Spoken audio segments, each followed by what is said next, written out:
growth in wisdom, knowledge, you see, self-understanding and self-discovery, healthy relations, self-control. All those things are hateful.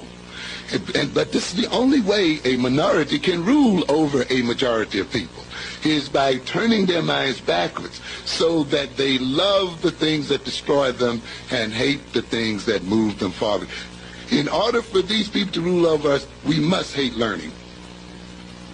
It has to be built into us. We must think that we can't do math. Because you see, if we do math, if we were into learning, if we were into research and into thinking and into, real philosophical ideas and abstractions, we would defeat those people. They know it.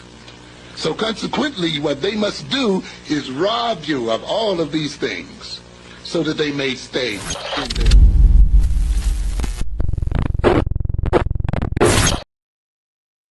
Thank you for tapping in. Once again, it's Brian HRap Williams. This is the End of the Bench Media. If you haven't subscribed already, go to YouTube, THAENDOFDABENCH Media, or you can go in the description and you can subscribe. If you got a link, subscribe, like, share, tell a friend, tell a friend. Thank you for tapping in. It's important that you do so. Again, I am Brian HRap Williams. This is the End of the Bench Media. I am here because I want to share some things with you. My goal is to give you information so we can enhance our great-grandchildren's life. And thank you to my parents, Dolores and John. Without them, there'd be no me. Without me, we'd be doing something different with our lives on a regular basis. You'll be doing something different with your valuable time on a regular basis before I come on. Now, as I say every day, this is a live broadcast, but if you're not watching it live, you can go to www.endofthebench.com, or you can go to End of the Bench Media on YouTube and watch it live. I prefer that you go to endofthebench.com because I show a Black History video on a daily basis. When I show you that video, it will put you in a position to as you can get research on information that will be beneficial to you, and again, to you and your grandchildren, because the goal is to make life for all of us a little better on a regular basis. That's what happens when you do stuff live. Now, with that being said, thugs are us is the title of this episode. Thugs are us. We're dealing with thugs in the United States federal government at this point. You have a dictatorial practices being administered by the United States government and the United States of America and the president and the Congress and the House of Representatives. They're not following the Constitution. And when you're living in a situation like that, you must prepare yourself to do everything you can to make sure your life is as safe as possible. There are certain things that I'm going to talk about today. One of the things I'm going to talk about is the status change. Most people don't even know that they have a status in the United States of America. The status change is the number one thing I'm going to talk about. Then I'm going to move to target and development. And then we're going to talk about prepare yourself for the worst. Now, if you haven't even paid attention to these things, I definitely want you to start paying attention to these things. Good God. I want you to start paying attention to these things because it is paramount to your safety, to the development of your grandchildren. Most of us are middle-aged. According to my statistics and according to my metrics, most people are watching that are 45 to 65 years old. That means we have grandchildren. Some of us have great-grandchildren. So at this point, we must prepare our children for the future. And if you don't understand what's going on in the future, you will have a problem with these things if you're not paying attention, because a lot of us don't pay attention to the news because A, we don't trust it, and B, it's just not something that we've done. But we've reached the age that we're in the mentoring stage of our life. We're in the tutorial stage of our life. We are offering advice to our children and then offering advice to our grandchildren and putting them in the best possible situation. We're no longer in the yelling, screaming, arguing phase of our life. We're trying to make life better for them. And the only way we can make life better for them is to give them the information that is necessary so they can advance their existence. We can no longer sit back and wait because our parents didn't do it. Our great-grandparents didn't do it. People fought, died. That water hose is put on them, so we won't have these issues. We can no longer sit back on the sideline and wait. And that leads me to status change. What is a status change? What is your status in these United States of America? It really isn't your status as of this moment. It's not your status as of this very moment. We have a lot of time. We have a little time before they get to the point where they're trying to attack our status as Black people in the United States of America. And I tell you, every time I tap in, I am speaking to my community, but I'm speaking to all of humanity, because as I say all the time, a rising tide lifts all boats. If you're part of the rising tide, you will lift all boats. But if you're part of a boat with a hole in it, which the hole will represent a lack of information, if you don't have the proper information, how can you help anybody rise? And that's what I'm here for. Now, you have the President of the United States and the Congress and the House of Representatives attacking people. Pete Getset, the Secretary of Defense. You have people who are Secretary of State, Marco Rubio, and these people are attacking people who have differing opinions than they have. You can't live in a republic or a democracy like that. Freedom of speech is the First Amendment. Freedom of speech, freedom of assembly. Those are things that have been under attack, and people have allowed those things to stay under attack for quite some time now. For example, the state of Florida, it is a literal law in the state of Florida. If you happen upon a protest, and you feel threatened, you have the right to literally run someone over because you feel threatened. That does not make sense. That violates your freedom of assembly, because what's to say your threatening is a genuine threatening. So we can't have people under attack under those premises. So what we have to do, what we need to do, and what we want to do is change these things. But now they're attacking student visas. One of the greatest things about being a young person is the rebellious nature of youth. Youth has an inalienable right to protest. They protest against their parents. They protest against their friends. They protest against academics. They protest against everything possible because everything is new to them. You may think I'm 18, 19, 20 years old. I'm an adult. You're still experiencing new subject matter. You're still experiencing new happenstance. That's why they protest. That's why, if you didn't know, that's why the great Dr. Martin Luther King Jr., he expired. He was murdered at age 39. The great Malcolm X as well, 39 years old. The great Fred Hampton was expired at age 22, because it is in your nature as a young people to buck the system. To buck the system inspires growth. And if you inspire growth, you inspire change. And change is called evolution. And this is why people assemble, because when you used to use words like the N word or the F word or the R word to describe people, those have been downgraded as demonstrative terms. And because we've evolved to a more sensible, thought-provoking culture, we can no longer live in a world in which the white dominant male power structure is in play. But guess what? When you have dictatorial practices, what you're going to do is attempt to slow down people's development so you can reign supreme. As at the beginning of this episode, you hear Dr. Amos Wilson say, you can no longer be invoked of thinking. You can no longer be invoked of action. You'll be reduced to a person who doesn't have the ability to do. And once you control someone's mind, you control their physical, and that's what they're attempting to do. So if you're attacking students who, for time immemorial, young people have bucked the system and changed the system and enhanced the system, because it's the nature of humanity to become better in each day. You should not be the same person you were Friday. You should be a better version of yourself. And the only way you can do that, it is to fight your innate nature to change, stay the same. No one really, everybody fights change. If you're overweight, yes, I want a bag of potatoes. I want a snack. I don't want to not eat meat, but you need to enhance your willpower so you can be a better person. And that's how we evolve every single solitary day. But if you want control over people, you never want them to change. You need them to be exactly where they are on the corner of this and at this intersection. Every time you drive past, they're there because you have control, and they'll never attempt to threaten your power. And that's the problem. Secretary of State Rubio, President Trump, and a lot of people in the House of Representatives, and some people, and a lot of people in the Senate, I'm not going to give them a pass. They are allowing these things. That's why you have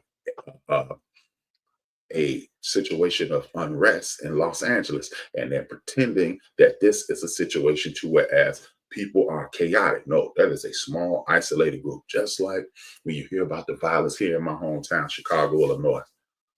People in Chicago are outrageous. You know what? Don't get me wrong with what I'm about to say. I want you to listen to what I say, not just hear the words. There are over 9 million people in Cook County. There are about 4.5 million people in the 606, aka Chicago, Illinois. And if you're talking about 450 murders, one murder is too many. But look at the reality of the situation. But they want you to create, they want to create a chaotic situation. So when they enact their thug-like tactics, people will fall back and allow it to happen because they'll say that's what you deserve. No one deserves to be beaten. No one deserves to be killed. No one deserves to be arrested and incarcerated for no reason at all. Everybody must adhere to the rule of law. And the rule of law both goes for the infraction maker and the infraction enforcer. Everyone must work in the same, be a spoke or a cog in this machine. Otherwise, the machine does not work properly. And if you are financially disenfranchised, if you are socially disenfranchised, if you're physically, mentally, or spiritually disenfranchised, you will go along to get along, and that's just not the way to do it. And if you're attacking people's status and revoking student visas and things of that nature, it may not affect you on the surface right now. But one thing about wicked and evil people, if you allow them an inch, they will take a mile. If you allow them a foot, they'll take a yard. They won't they will only do what you allow them to do. And it's time for us to step up and get into action and stop and slow down some of these things. Do you understand some of the things that they're enacting? If you are housing a quote unquote illegal person, or if you speak against us, we'll revoke your student visa. That is what I was talking about, changes in status. If you allow them to attack the youth and change the status of students and change the status of people who have gone through the necessary process to become citizens in these United States of America, not everybody is quote unquote an illegal. It's awful strange that if you allow this, how they take the next step. It is one law that has been invoked in part in the state of Texas and in the state of Florida. It is the Fugitive Slave Act.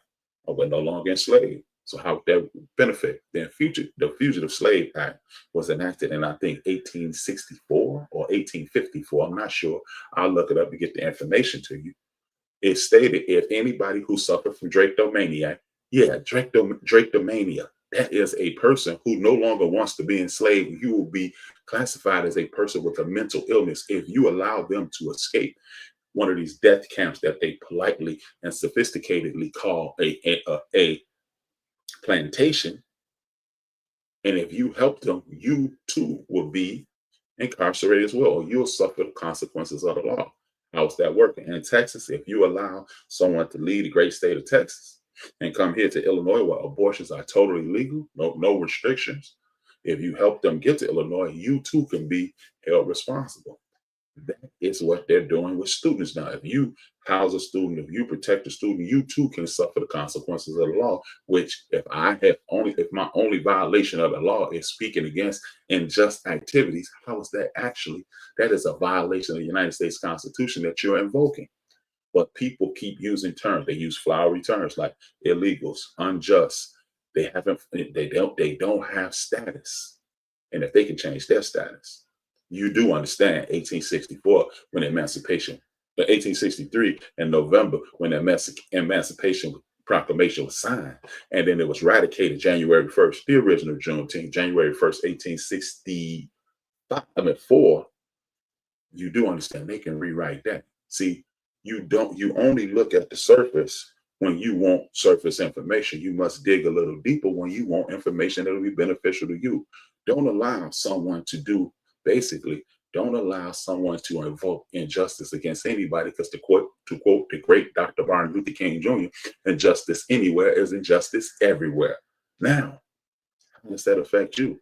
Because in Islam, it clearly states the ill adjustment or ill treatment of one human being is the ill treatment of humanity in itself, meaning we are all one. If you are part of any religious sect, if you have any faith that you're tied to and you adhere to it, you understand. Whether you're Christian, you're saying treat your brother as you would treat yourself. If you're Muslim, you're saying any injustice towards anyone is injustice towards everyone. That means we're all part of one system. That means humanity must treat humanity properly.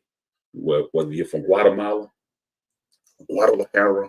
or if you're from any ghetto in the world. And I'm not referencing Guadalajara, or those places as ghettos. I'm just saying any place you stay, every place, everyone lives somewhere. And if you allow people to be mistreated anywhere, you're doing justice to every people everywhere, because that allows you to invoke violence in the streets of the United States of America. You do that, then you attack Canada. If you attack Canada, then you go over there, and then you have situations like Hermas, and other things. And this becomes an out of control situation, and only people who will be hurt are working class and underserviced people.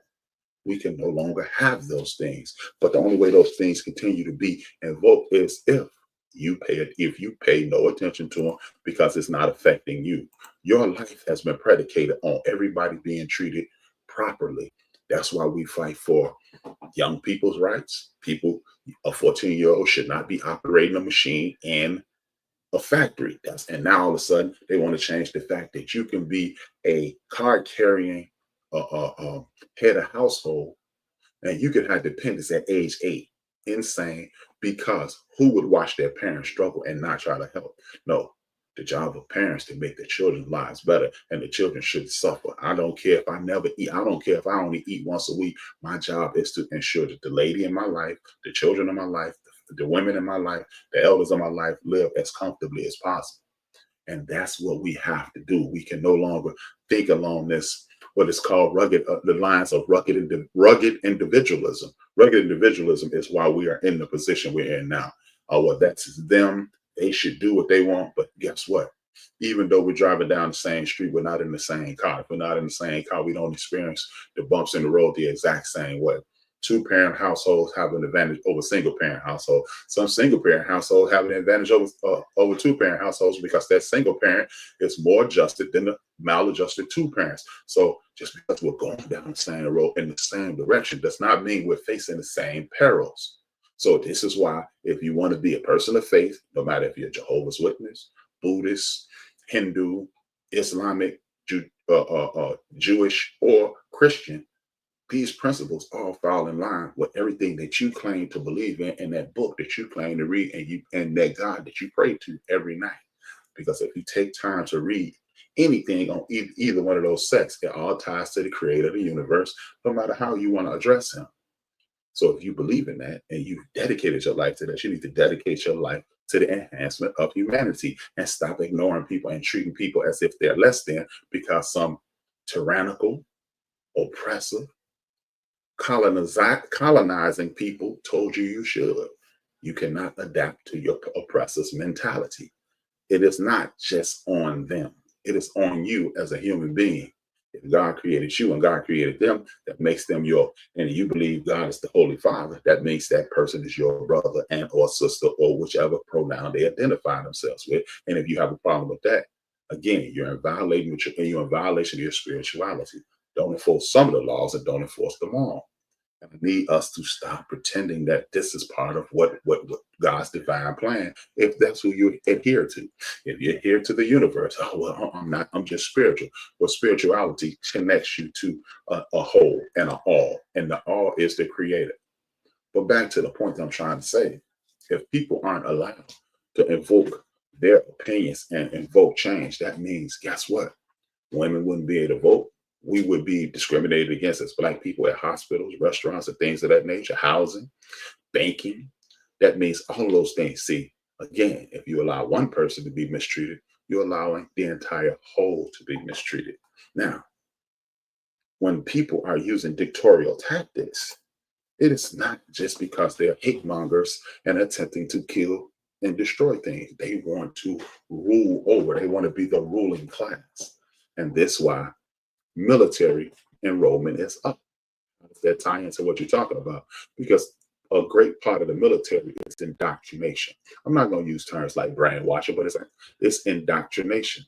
And if you indoctrinate people to your way of thinking, that allows you to be forced to do things that may go against what you believe in. And if you go against the principles that you believe in, and the faith that you have, you're no longer being yourself. You're being indoctrinated. And I need you to stop.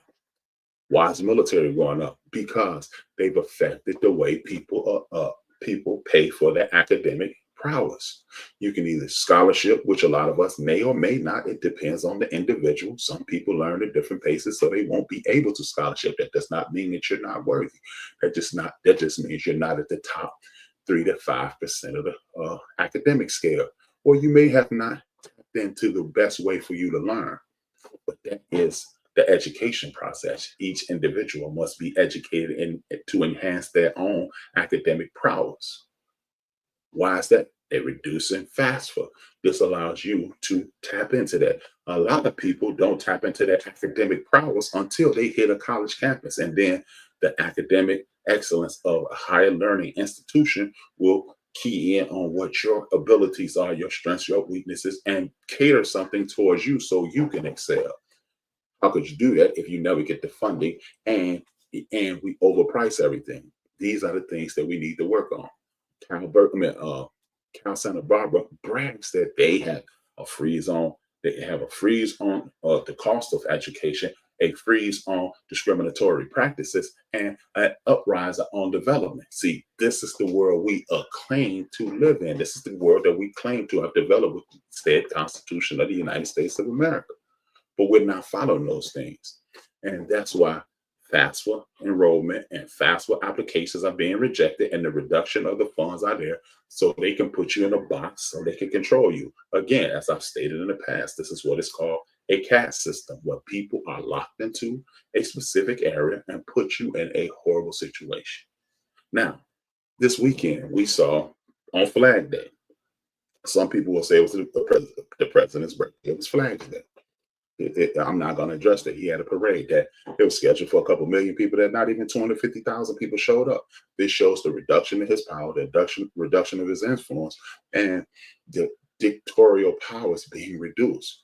Now, history tells you that 3%, 3.8% to be exact, 3.8%, let's just round it up to 4% of the population was actively protesting what's going on. You can affect what's actually going on. This is why I consistently ask you to tap into what is called the 5 Calls app. You see it on the screen, 5 Calls app. This application allows you to contact. It will give you the phone number to your mayor, your state rep, your state senator, your U.S. senator, and if necessary, the governor. That way you can enforce your power as a citizen of these United States. I'm lucky enough to be controlled in the state that with the pretend Democrats that are pretending to help me, but they don't have to help me. What we have to do is have these, what I call kitchen conversations, you and your significant other, then sitting down with you and your adult children, and then you, your cousins, your aunts, your uncles, and you come together and say, this is what we need to do. This is why I consistently ask people to join a church or some religious organization or communal organization like the Urban League or NAACP here in Chicago. Will be Operation Push or Operation Push the Rainbow Coalition. If you are dissatisfied with those organizations, those are free organizations to join. And guess what? You will have a universe of people backing you. But don't just sit around and complain. Take action. I'm going to show you a video. Now it's Black History Time. Show you a video about how these practices could be invoked against you, and you can suffer the consequences. You don't want to suffer the consequences because your parents and your grandparents and the elders in your family have suffered those consequences. It's time for us to understand what has happened so we can take the time and invoke things that will happen. Now, you'll see this video shortly. It's only going to be a short portion of the video because I want to give Country Boy the credit. It is on One Mic History. Don't subscribe. I want you to watch this, a short portion. You can go to my website, watch it in its entirety, or you can do it, follow the instructions that he's going to give you.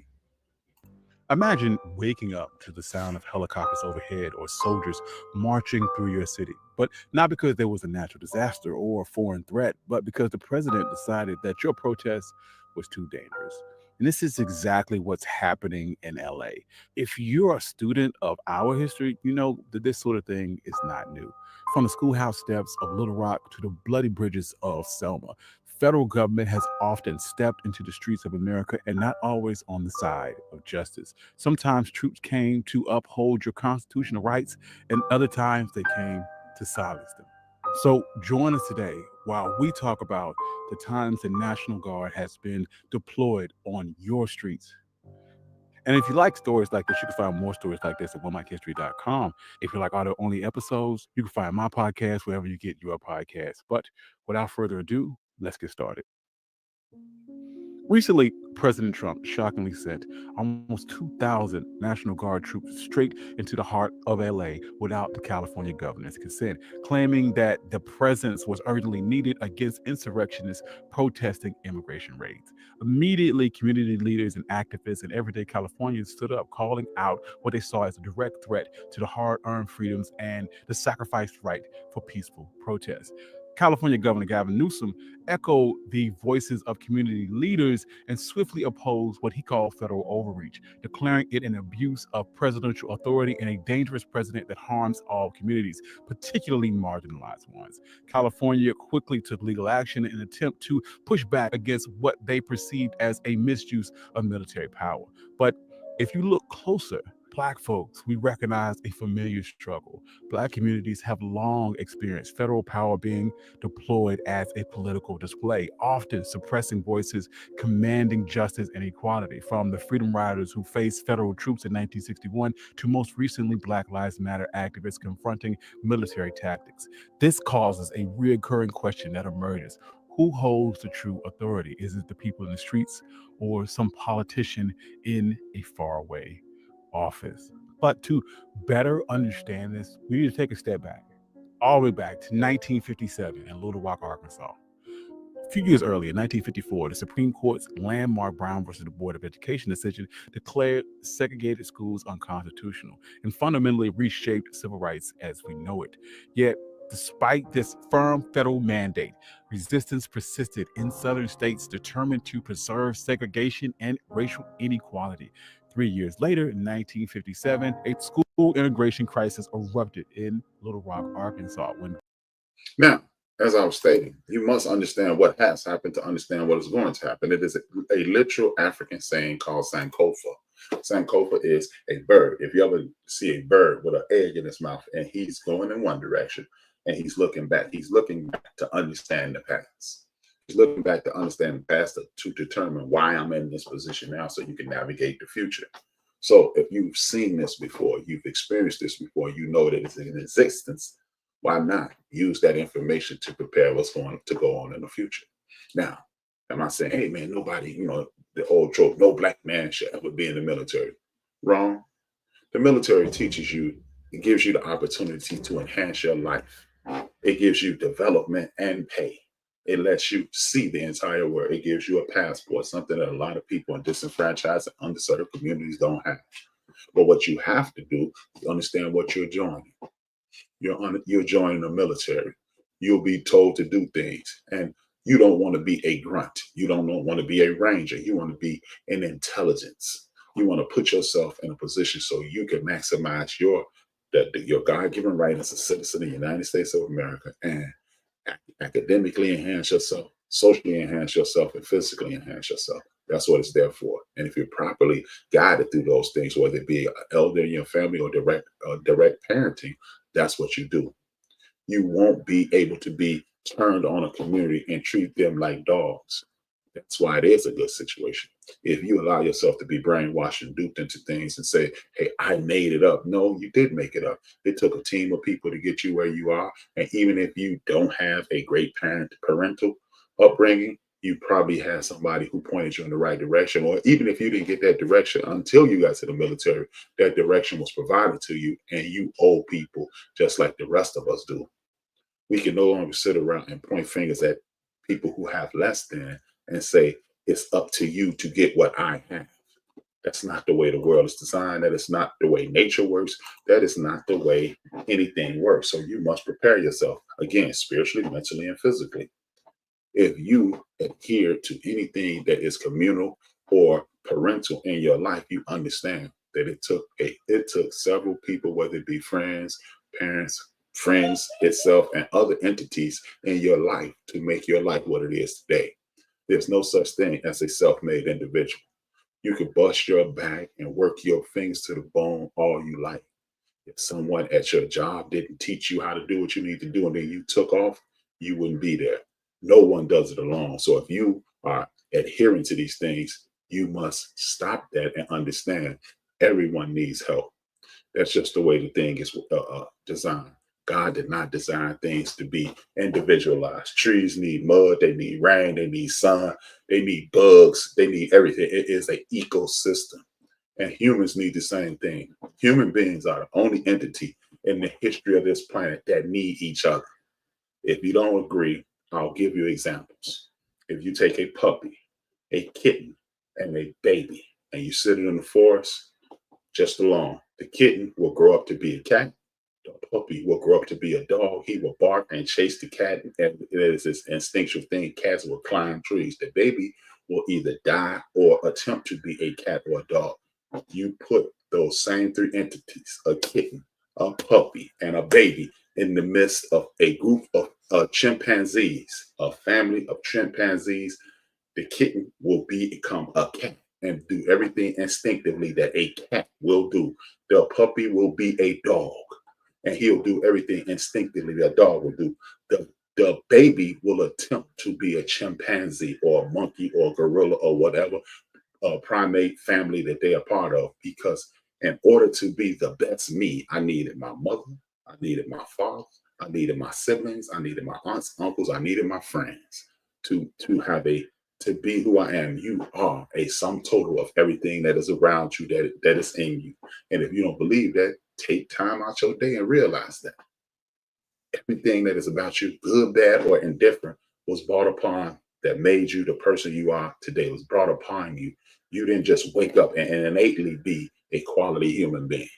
And if you're not a quality human being, you didn't wake up and be that individual. You were either helped into it or into greatness, or you were helped into turmoil, but you were helped into it. And if you don't want to continue to perpetuate turmoil and only use greatness as a springboard, I'm gonna need you to stop looking at people like they're less than, because they have less than what you perceive you have. Because everything in this world can be taken from you, including the breath that you breathe. So you can continue to think that you've done something on your own, or you can use that brain that God gave you to exercise your ability to be the best human being you can be. Otherwise, you will suffer the consequences. With that being said, I'm out. I've been on, oh man, perfect time. 2 minutes over schedule, which is great for me. I want you to understand, tonight I'll be on with my crew, the Forecast. Subscribe to the End of the Bench Media, THAI. It's just like this. Just add media on YouTube, the End of the Bench Media. Remove www and com, and the End of the Bench Media on YouTube. Subscribe, like, tell a friend, and tap in. It's time for us to make things happen. With that being said, thank you for tapping in. As I say every day, this is Brian HRap B. Williams, and watch this to the end. Hit like, hit comment, and I'll talk to you in 23 and a half. And it is necessary for those people who rule over us and who rule over African people the world over, if those people are to stay in power, they must destroy our ability to love each other in a healthy sort of way. This is why